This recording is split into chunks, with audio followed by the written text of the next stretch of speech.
Hi, good afternoon everyone. So tapos na kami nag-dinner. No, I mean nag-lunch. So yun yung simple lunch lang namin tatlo. Kasi later yung tatlo naman yung kapatid ng yung sister na yung Hagi tsaka yung asawa at anak. So ngayon umupo muna ako kasi napagod ako, guys.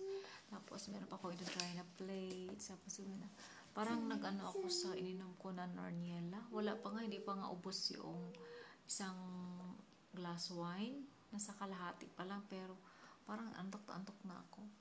Tapos ayan, while nag-video ako, nireview ko muna to kasi bababa na to.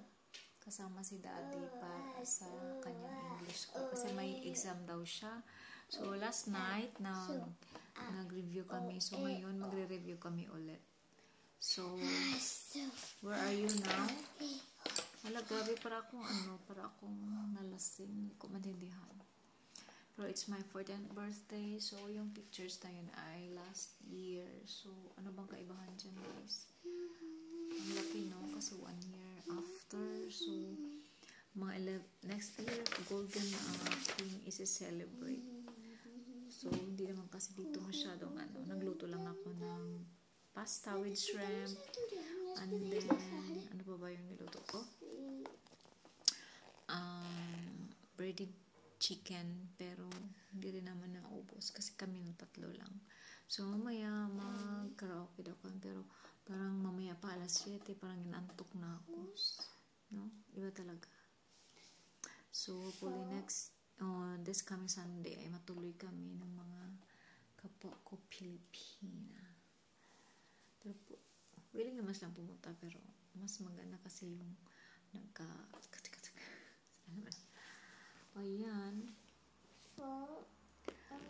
English kami. Practice kami kasi may exam siya. So, where are you now? So, naka-blue kami. Blue. So, yun lang. Happy birthday to me. Pero naantok na ako, guys. Parang gusto kong matulog. Kasi nga lasing ata ako. Pero gusto kong kumanta. Kakanta ako mamaya. So, yun lang po. What is that? Bye-bye. Baba na sila. Ako ay magsasampay ng aking nalaman kagabi. So, birthday pero busy. Pero okay lang. Bye-bye!